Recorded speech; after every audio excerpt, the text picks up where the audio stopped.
Welcome everybody. We've just had day one of the games. Let's have a recap and a chat and see how the day went.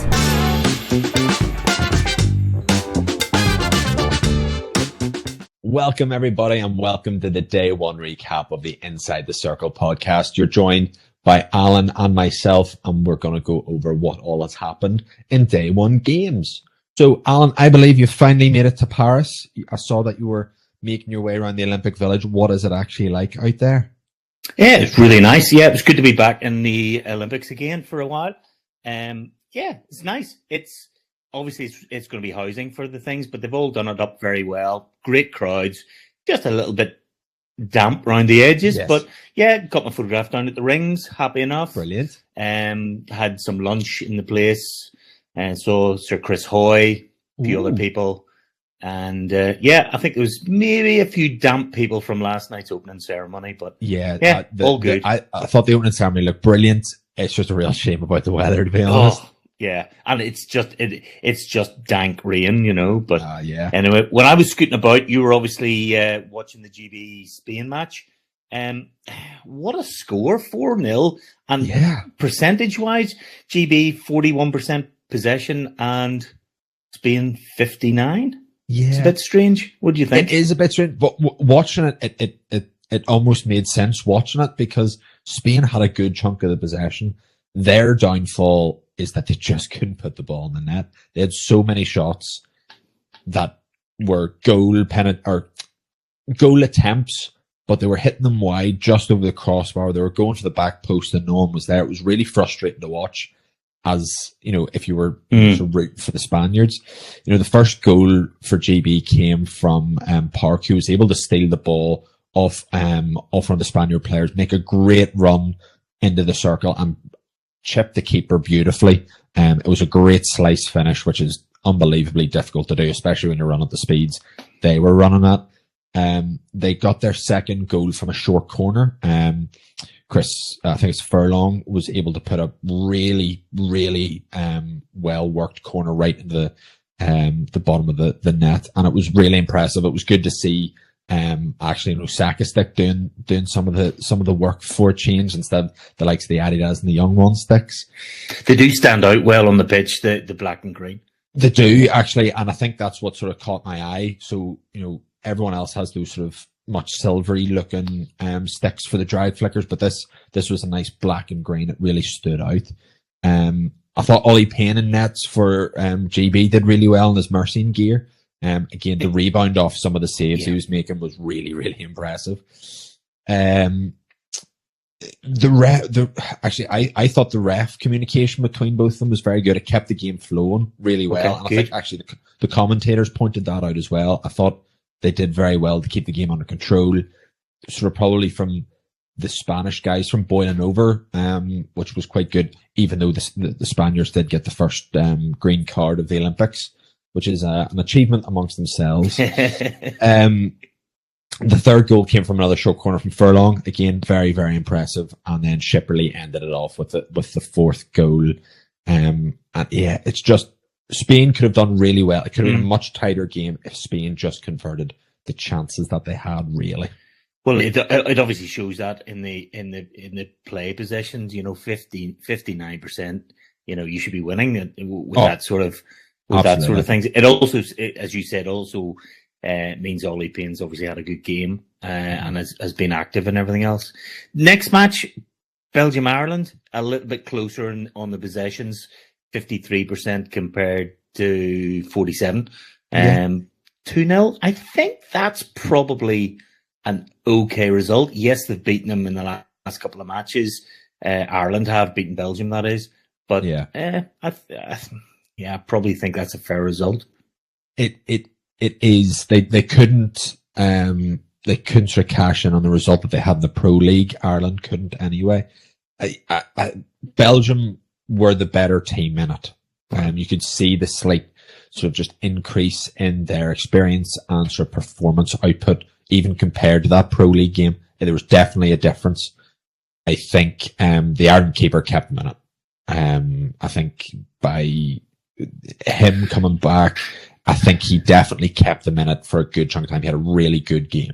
Davy commands the circle well. He's a world-class keeper. He still is. And he makes a big difference. And I think the guys know that. Yes, absolutely. And he definitely kept a good chunk of the game, sort of a lot tighter than probably what it should have been. I mean, the first goal from Belgium came from an absolutely fantastic touch from Tom Boone. Belgium clearly had throughout the game the tactic of getting it once they reached the 25, getting the head up and playing a crash ball into the circle for the likes of these deflections. They tried it quite a number of times. Very old school style hockey, actually. And well, they got the first goal from it. It seems to be working well for them against some of the teams. Their bigger threat, and what Belgium is probably a bit more known for with the scoring, and that's how they got their second goal. Actually, is Hendricks at the top of the D for short corners. Yeah. The second goal came from that. It was an absolutely rifled drag flick. The Irish postman did get a touch to it, but it was just too strong. Like there was a cricket bat couldn't even probably have kept that out, to be honest. But in talking about that, the short corner defense and the defensive sort of setup from Ireland was really good. Sort of through the game, they kept a good structure that meant that actually again it helped Davy Hart sort of again command that. He probably led from the back with that a good chunk. And it also meant that the shots that he was getting hit at him, they knew probably he had the better chance of saving, while they were pushing them quite wide and sort of cutting those bits and pieces out for them. So moving on to the next match, which obviously sounded an absolute cracker. Probably my match of the day, really. Netherlands 5, South Africa 3, and at one point it was 1-1. For all we said about South Africa, they'll be hard. They're gonna struggle. All right, they lost 5-3, but it seemed to be an absolutely super game. It was a great game to watch. For a neutral, if you supported either team, it was a really good game to watch.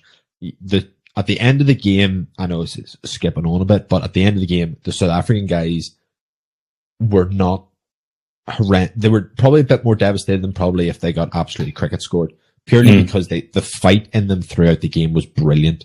It was their counter-attack play, their speed, which some of their sort of midfield and forward guys had, was brilliant. And that's what kept the Dutch defense on the back foot a good few times. I mean, it was a Yip Janssen stroke that got the Dutch's first goal. And to be honest, it was a stroke every day of the week. They did well, but I think it was only a couple of minutes after that the South African guys straight back up the pitch. They put a good press on the defense from the Dutch, able to steal it off. And actually that goal probably epitomized how they were going to play for the rest of the game, which was they were just going to be dogged in the Dutch's sort of space. They didn't allow them to breathe a good few more times, which allowed them to steal the ball. They kept then fighting, even if the ball looked like it was on the end of a Dutch stick. And I think it was one of the Kassim brothers just again he took a touch out of the defender's stick and just rifled. It was a beautiful reverse stick shot.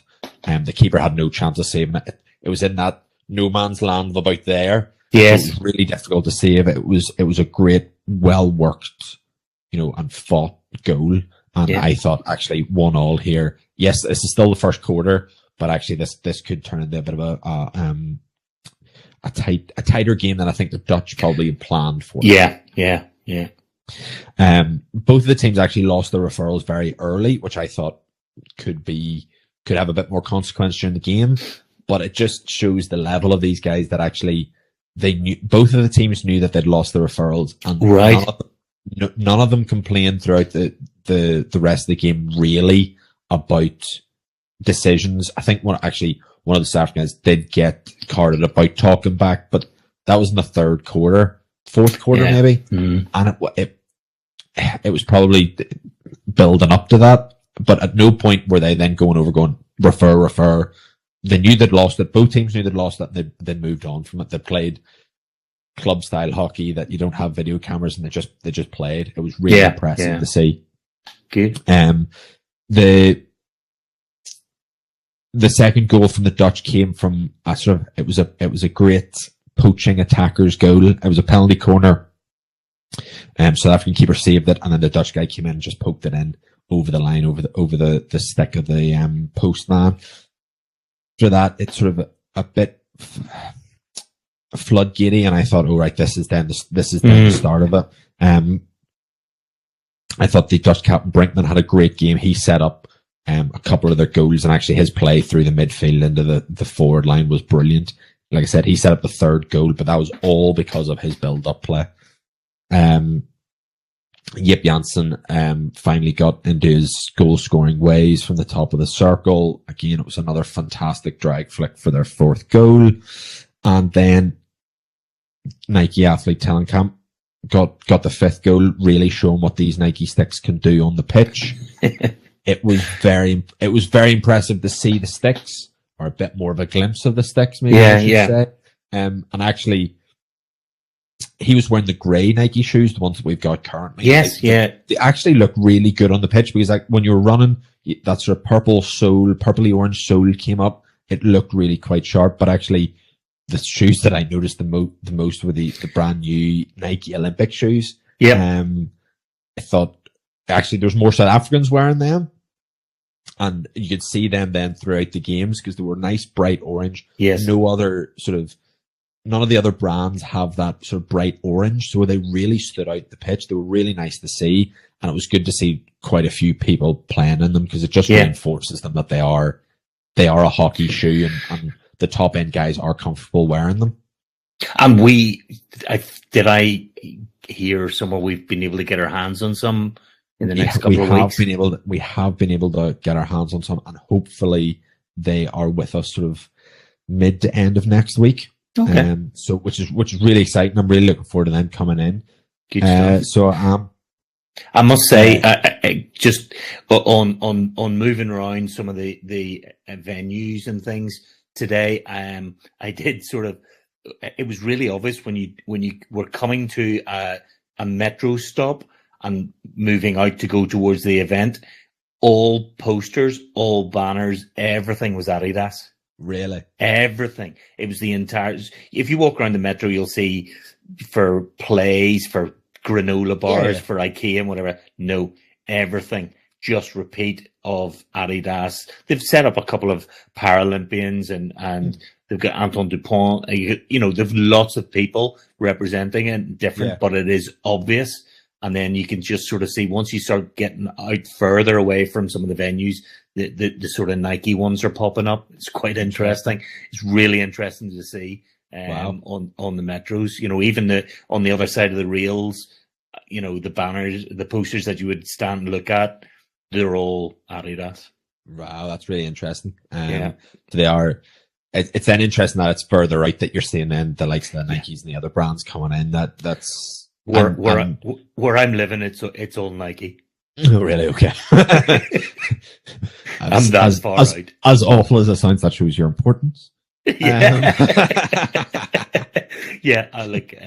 I'm probably closer to Marseille, but anyway. Oh, right. Okay. Fair enough then. The South African second goal was brilliant. It was a brilliantly worked pass. It was a pass that basically was a diagonal pass right across to the edge of the circle for a runner to, I think it was Koch to pick up on the reverse. Again, ran a few yards with his defender right beside him, and it was another brilliant reverse chip over the keeper. Again, the skill level involved to do that on the run, and he was absolutely motoring, so it was even more impressive.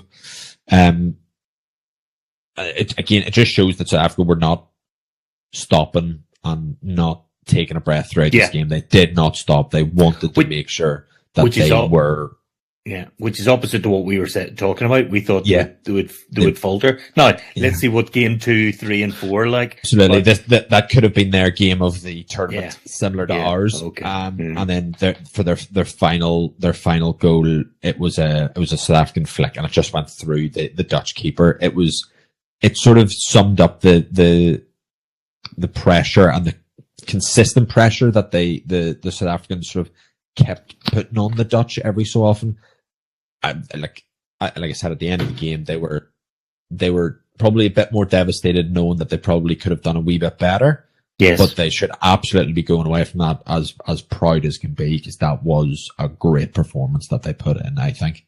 Brilliant.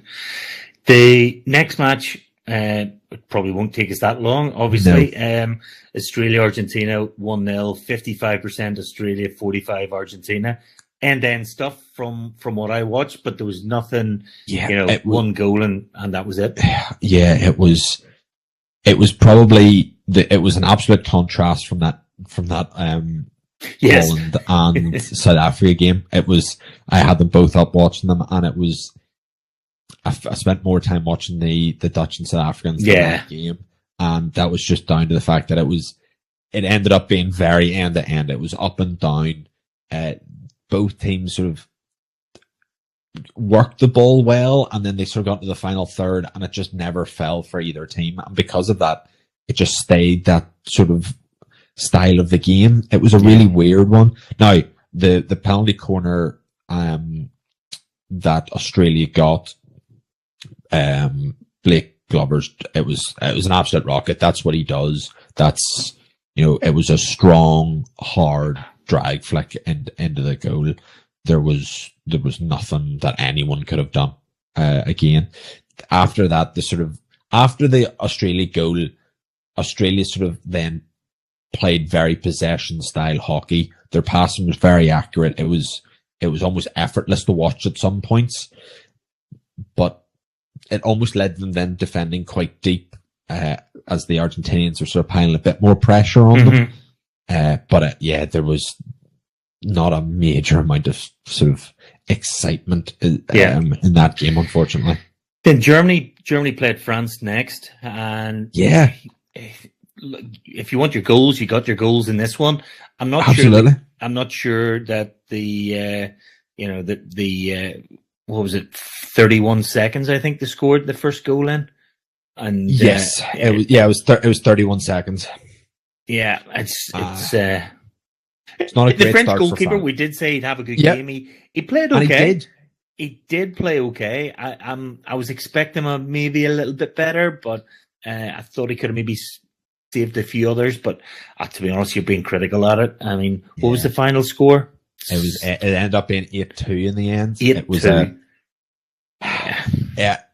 at the start, probably the first quarter, I thought this was going to be a close game. And then the Germans just became German, like a traditional German team, and the efficiency came through massively. Like you said at the start, it was a very quick goal for Germany at the start. That's when I thought, this is going to be a tough one at the office. Ruhr got their second goal, another Nike athlete again, showing that the Nike sticks can score goals. Sticks is the player. But you got to add the excitement.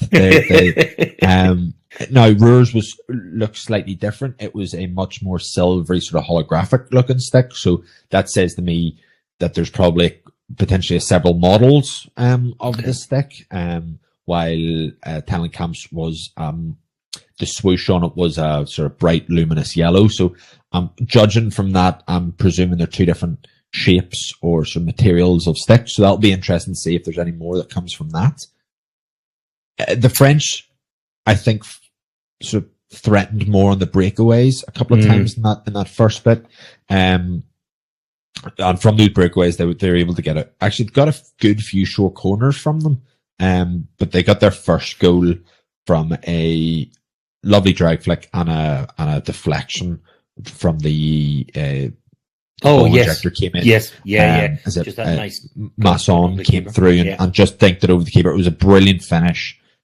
Clearly one that they've been practicing. because the accurate flick was right where he wanted to get a stick out for that deflection, so it was impressive. Unfortunately, that then led to a bit more of a barrage from the Germans. It was what, 1, 2, 3, 4, 5, 6 goals unanswered before the French scored their last one. German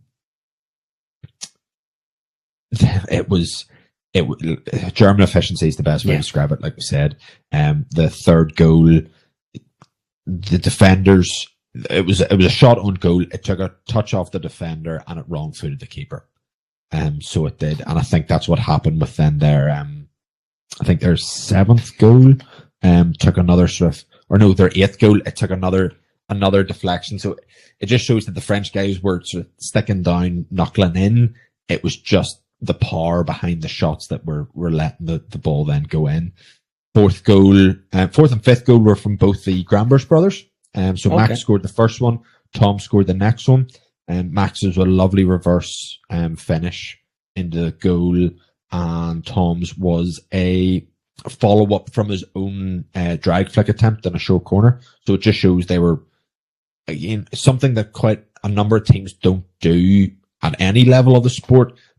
A lot of people go, right, this is my drag flicker. He's drag flicking, and then that's all he's going to do in that penalty corner. While Tom came through, put the drag flick in, saw it was deflected, carried on his momentum, and was able to then get the shot that actually ended up going in the goal. So it was impressive to see that. The 6th goal, again, going back to old school hockey, 6th goal was from Velen, and it was a top of the D straight hit.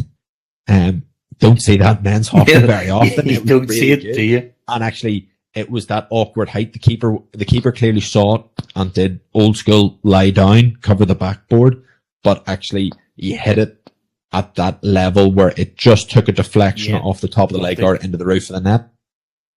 I was going to say, I think they reviewed that too. They did. They thought then, I think it was an umpire review.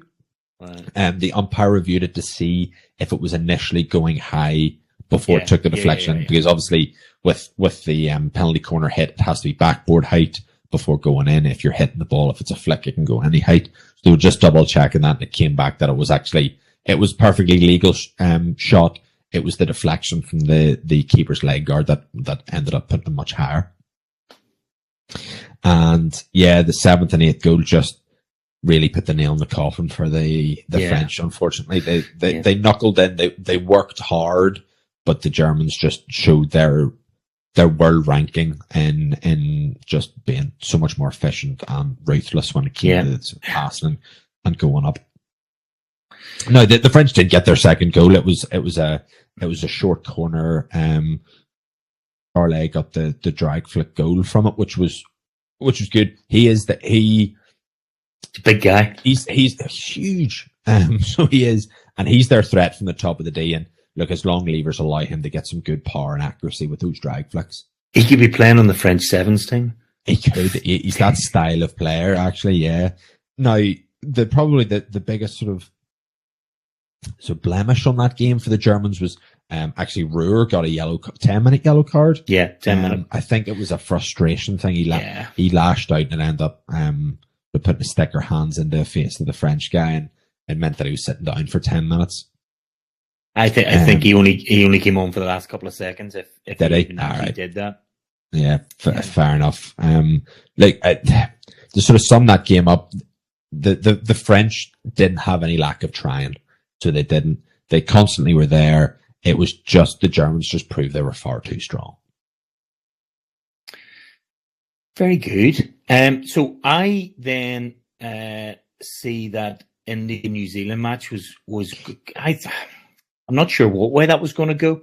Yeah, I was having a look there. I wasn't able to watch the full game, but I saw that it ended up being about a 54 to 46% possession for India. Yeah.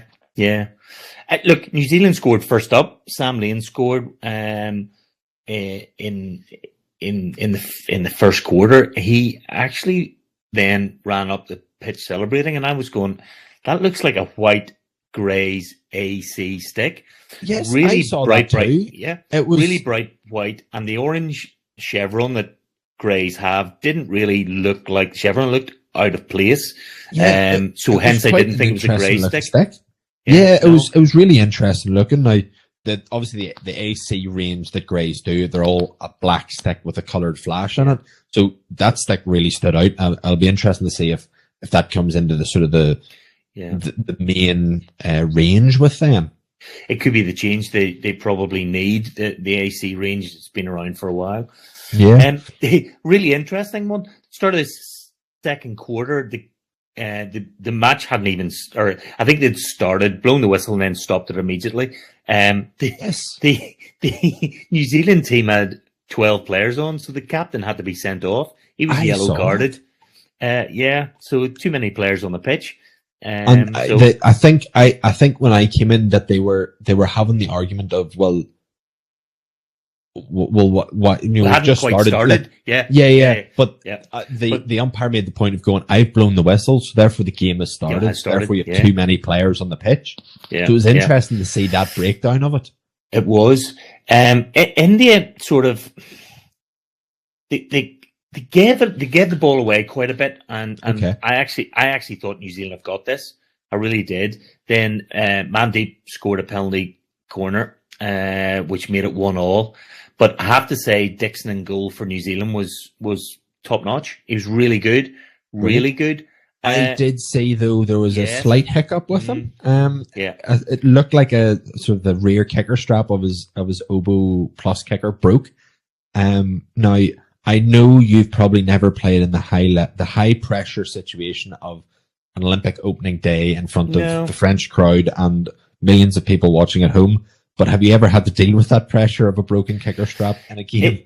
Maybe a front strap or something, maybe Fair for enough. Banbridge third 11. But to be honest, he was making so many saves. I think the ball's hit it, and it's just been a freak accident. They did sort of tape it up. I think it was maybe 5 or 6 minutes left in the quarter. But he had a great game. I mean, he really did have a good game. Then the second half, India's goalkeeper then played really well. He's such a good keeper. He's always been. Yeah, like he's got like hundreds of caps, and he had a cracker. India scored maybe a controversial goal to make it 2-1. Basically, the ball went over the line. Now, I have to say, Martin Madden, the umpire who's following his dad's footsteps, was in a perfect position, and he referred it straight away and said, look, this is my referral. Okay. I've seen the ball go over the line, but to nearly keep everyone happy, let's review it. The review wasn't clear. If you were going on the review, you'd probably say it didn't cross the line. But, Martin stood there when the third official said, look, I can't see anything. It's inconclusive. He stick with your result, which is a goal. And he said, I saw it as a goal. I saw daylight.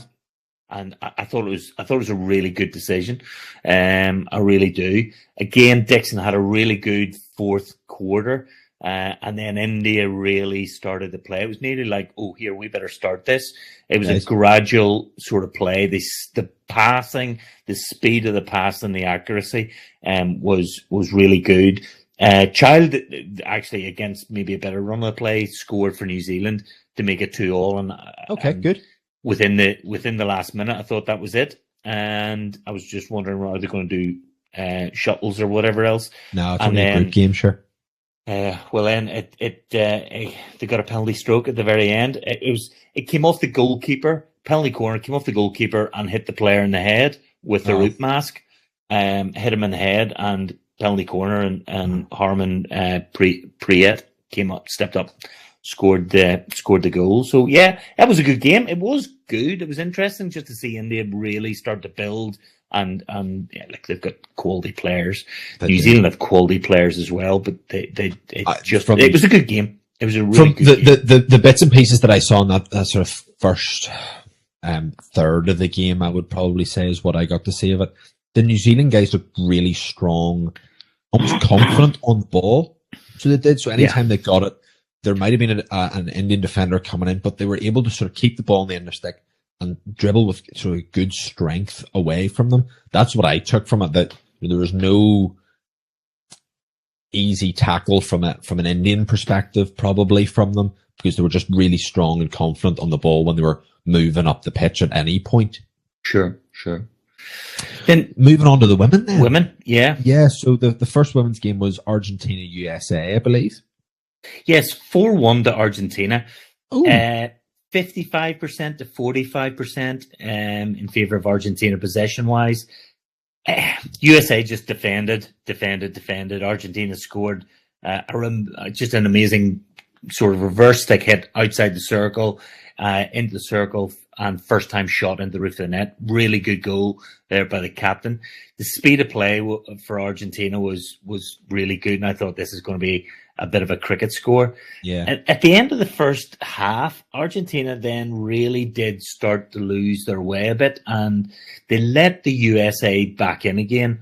But and they got a goal back in the US got their goal back in open play, and then before the third quarter had even finished, it was 3-1 to Argentina. They really just were ping.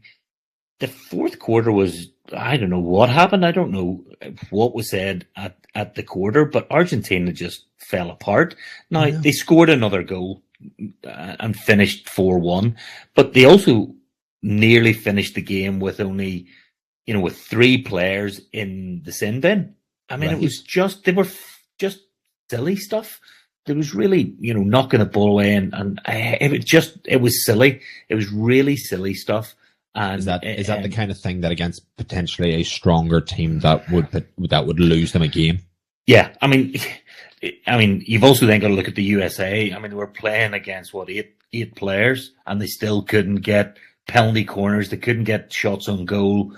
It was a really sort of just poor performance by the US. Right. I mean, I just they didn't capitalize. That's a better way to put it.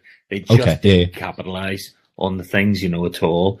So yeah, it was an okay game. Okay. And then the round the day off of quite an extraordinary first day, to be honest, is the Netherlands women against the French women. Now, going into this game, I would almost have said double figures were a guarantee. And I probably would have said without, look, there were two. This was a game of 2 players, really. Okay. The Netherlands is Jebbe Jansen and the French goalkeeper Lucie Uurman. Both played excellent. Jansen scored 4 goals, and that was really it. But saying that, the first goal in the game wasn't scored until 2 minutes before halftime. The French did really well. I thought they played really nice game. They played well as a team. The Dutch didn't play well, and the French did play well. So that's where it was. But look, Yabi scored 4 goals, 4 penalty corners, and Lucy, the goalkeeper, played. She played. Out of her boots. Really, it just wasn't one shot. It wasn't a hit. She made saves. Yeah, it wasn't like the ball was hit at her. She made some really good saves from penalty corners and things like that there. Then in the third quarter, she must have picked up an injury. I didn't see it, and they had to bring, or she called. I don't know who called the physio on, but obviously then she had to go off. Yes, so she had to go off for 2 minutes. So she put her gloves and her helmet behind the goal and ran off. And then the TMO went, no, you've got to bring your kit. So then they had to keep the match, stop the match, go round, pick the gloves and the helmet off and bring it round again, which is like really stupid. Yeah. But look, that's just being pernickety on it. They were doing no harm behind the goals. So, the Dutch didn't score? No, didn't score at all. Right. No real shots on goal at all when she was there. So to be honest, the French did really, really well in that period. Now, they were very clever. They did slow the game down. Teams that got there, with maybe not as much experience would have tried to play it a bit or, keep the ball going or, not kill time, but they did a good job. But they didn't score. And then, France got France got their goals from the Dutch mistakes, and things like that. Netherlands were so much better. Should be so much better. I think they just had a poor day, and France had a really good one. There's a good crowd there. The atmosphere seemed to be really very good. And I'll leave you with a statistic. The circle penetrations for the Netherlands, 45, and the French, 3. Wow. The French had 3 circle penetrations and scored 2. Yep, so that's a 1.5. And with my maths is right, it's about 7.5 for the Dutch. So that sort of shows, the keeper had a great game there. Oh, she played well. And, when the game ended, she was, you thought they'd won it. She thought she had won the game, And to be honest, that's a huge result for them. Oh, like I said, that to me was going to be a rough one to potentially watch. And the fact that we're saying it was only 6-2 shows how much of a result it actually was. Yeah. I mean, Simon said host nations always struggle that, aren't a hockey nation. Yeah. They always struggle. And both the men's and the women, they've scored 2 goals each. They haven't embarrassed themselves. No, there was nothing there that you would have gone, oh, they're, look, they might pull it. I'm not sure though. That could have been their game, and we'll just have to see for the rest of the matches. Absolutely. Absolutely. I think the day can really be summed up, I think, with a couple of things. From the men's point of view anyway, I'll from the games that I saw and the games that I watched, the aerial pass now in the men's game is now a normal pass to make. It's no longer this, only 1 or 2 players can do it, and those are the only guys that do it. It's now a pass that everyone is making. They're making it on the run. They're making it, 5 yards throw. They're making it a 75-yard throw, and they're doing that, like I said, either standing still or on the run. And across the circle, in your own defensive circle. Absolutely. Like, if the goalkeeper out of being you'd be having heart palpitations. I know that. Play the offside rule, be fine. Yeah, yes, absolutely. Just get them to the halfway line. Yeah, brilliant. And the silliest statement that I will make is I thought I was quite good at throwing aerials, and I think sometimes my team think I'm all right at throwing aerials. I'm useless compared to some of the balls these guys were doing. Yeah. And it's the aerials actually into the circle were playing a huge part. They were either getting the guys receiving them were stopping them dead in the air, dropping it and playing straight away. There was no, that's a bad touch and I have to adjust for it. It was stopped and it was played like a normal push pass almost. And those aerial balls into the circle were leading to short corners, attempts on goal. It wasn't just this Hail Mary throw that they were doing. It was a strategic ball, and it was very evident that this is something that is now part of the game. Part of the game in a very impressive way, I think. Again, I don't know if that's me being biased because I like to do it. I'm going, that's really impressive. But it was certainly something that I thought was evident in the games that I watched, that the guys were willing to throw it, opposed to this is a once in a every so often thing to do. Sure. And really the last thing is just that we touched on it really in the earlier games, that Nike are definitely here and have put the effort and innovation into the hockey, I think is probably the best way to describe it. Yeah. The 2 guys use them in the German team and in the Dutch team. You can see they're using it. If these guys weren't using it, they wouldn't be using it if they weren't good products. Yeah. And for these guys to perform well, score goals, yes, I know it's silly to say, but they've scored goals, they've played well with them, shows that the intent for Nike is high. And actually, the other thing is obviously the footwear on the pitch has been obvious as well, with that sort of bright orange. Plus, as you said, the grey with the bright coloured soles and things. I know other brands have done it as well, but it's a good standout. Yeah. And to be honest, we do have the ability to have a quick preview of the shoe a bit closer up. I think it looks a very, very nice shoe. You can see it's that orange with the sort of black dots on it. Looks really sharp. This is clearly Nike's colorway for all their sports. And in only Nike fashion, I think it looks really sharp. We are, like we said before, hopefully going to get them in sort of middle to end of next week. So they will be available for us all to pretend that we're Olympians. Oh, great. I know, it's great. Good stuff. It absolutely is. But guys, that's the day one recap. What a day it was. Close games, plenty of goals, good action. It only excites me for the next few days on group games. Let us know in the comments below what you thought your moment of day one was, and it'll be interesting to see what your views on everything was. As always, guys, please don't forget to like and subscribe. This is going to be a real passion project, I think, for us over the next sort of 14 days. I think the realization of how much hockey we have to watch is sort of quickly setting in, and we want to make sure this is the best thing you guys can watch on recapping the days. So as always, guys, thank you very much for watching, and Alan, thank you very much for joining in from Paris. And thanks a lot. We'll see you in the next one. Absolutely. Take care. Look after yourselves. Bye. Bye.